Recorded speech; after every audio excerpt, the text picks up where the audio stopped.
when you're playing chess, if you're worse than your opponent, the best way to win is to play really loose, like to take huge risks. This is pretty much in any sport. The best way for the underdog team to win is to take really big gambles. But if you're the better trader, if you're the better player, if you're the better football team, you play good football because the better team usually win. You're trying to just avoid mistakes. And if you can avoid mistakes, you'll eventually win.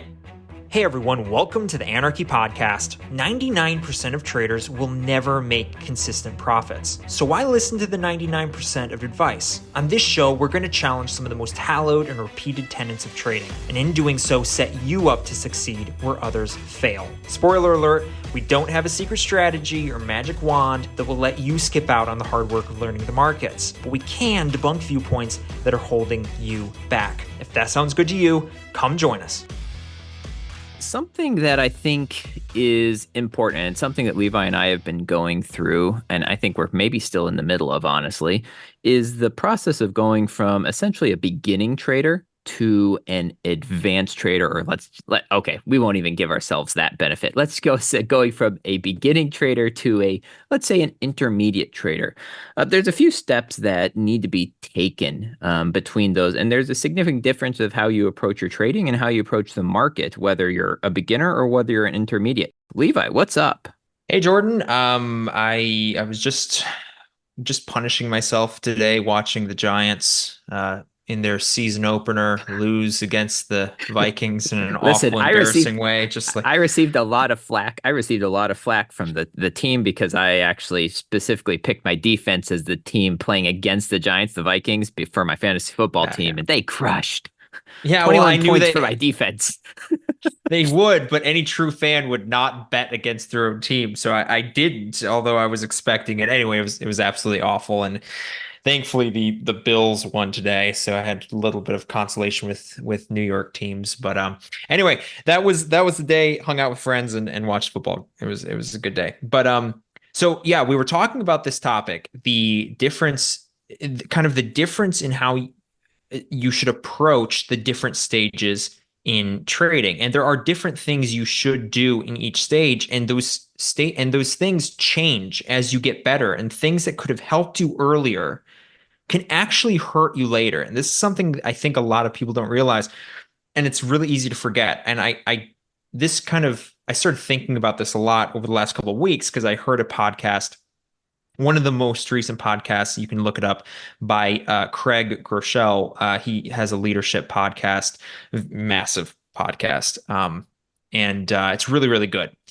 And he did a podcast episode on this, on how things, especially like in business, to everything, trading among them, that the things that you do early on that are necessary for success then need to change, else they will actually hurt you. So a good example of this is if you start a business, you have to be hands-on in everything, right? If you're a founder of a business, you have to be doing everything yourself and making sure everything is good. Your vision has to be in everything.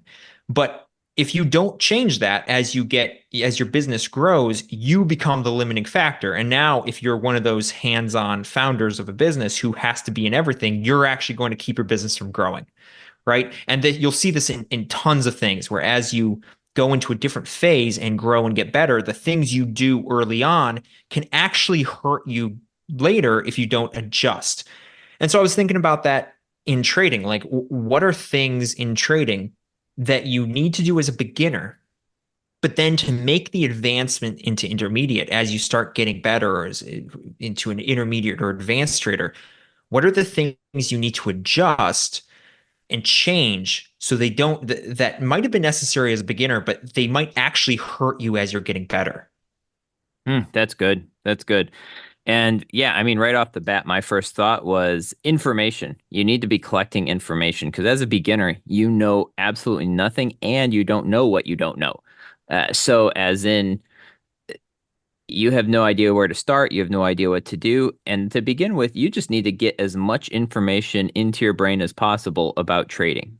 Um, and so, yeah, you and I encourage people, okay, don't watch YouTube, right? Don't watch YouTube because getting information about people trying to shill their $1 million courses and bragging on how much they make and, scamming a bunch of people, that's not real. But going through baby pips, reading all about the markets, reading about how trading works, reading about all this stuff, this is going to be really important in order to really start generating a basis of your understanding of the markets. Yeah, yeah, that's a good one. That's one that immediately thought, right? We talk about being careful about getting too much information, but as a beginner, that's really important. But as you progress and start becoming an intermediate trader, start seeing a little bit more success, this is when you need to start weaning yourself off of getting too much information from other people. Um, there's just too much information, and as we've said before, trading it's very gray. It is a game of we've talked about a ton, the type of learning that is kind of feel based. And so if you're spending all your time trying to get new information, there's no secret recipe, right? There's no secret ingredient. It is you. It is your skill. And so spending all your time trying to get new information as an intermediate is a trader, an advanced trader is actually going to hurt you. It's going to stop you from progressing. So that's an absolutely fantastic one. One that bounced into my head that I immediately thought of. Okay, so you mentioned information, right? As a beginner, you want a ton of information. As an intermediate and advanced trader, you want to start kind of focusing more on you. One that the second one that I thought of is maybe even time. And this might not be true for everybody, but when you're a beginning trader, getting time in front of the market, just watching it is really, really important. Um, it's just vital because trading is feel based. You have to get a feel. You just need hours. You just need time. You're going to suck. You're going to be awful. Trust me. You're not going to win a bunch of money, but you need to be spending the time. Something that I've seen a lot of advanced and intermediate traders do as they become more advanced is start spending a little less time just glued to the market because they find, hey, I can spend less time on the market and also I can avoid over trading. And also, as I become more advanced, I recognize what times of the day and what kind of market looks aren't going to be successful anyway. So I can just avoid trading during those times. And so you'll see intermediate and advanced traders spending a little less time. Also, you'll see them increase their time frames, which is the equivalent of just spending less time, right? Because they'll start trading on the half hour, right? Well, you can't watch a half hour market. So they start spending less time. And these are the people that then the beginners look at and they go, "Oh, I need to just like start trading the higher time frames." Like the higher time frames are magic in and of themselves somehow. And we've always preached beginning traders need to spend as much time as they can. They need to go on as low time frames as they can, right? We trade the 1 minute. You want to be being able to see as many candlesticks as possible. But as you become intermediate and advanced, spending less time on the market for a lot of traders does start to kind of grow with their success. They start spending less time just because they start getting more advanced, and it benefits them a little bit. So that's something I've also seen start that kind of trends with people as they get better. I don't know if you've seen the same thing.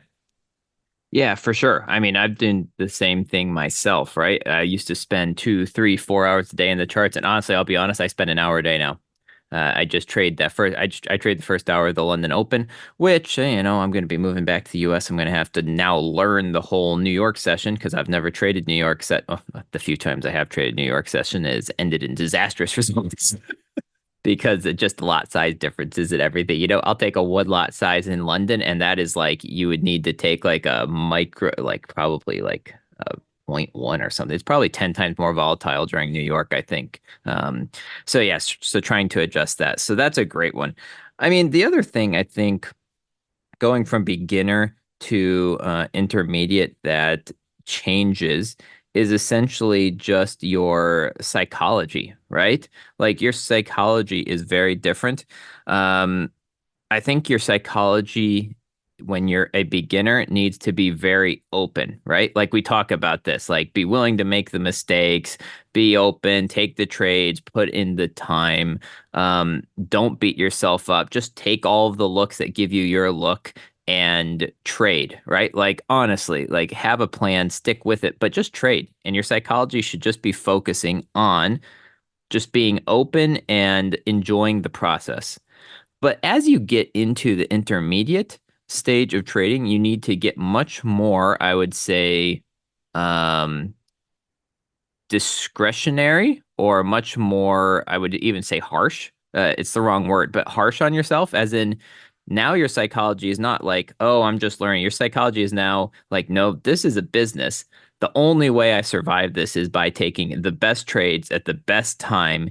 You have to start changing your mentality from, yeah, I'm just learning this. If I make mistakes, it's no big deal to listen, as an intermittent trader, you're still going to make mistakes.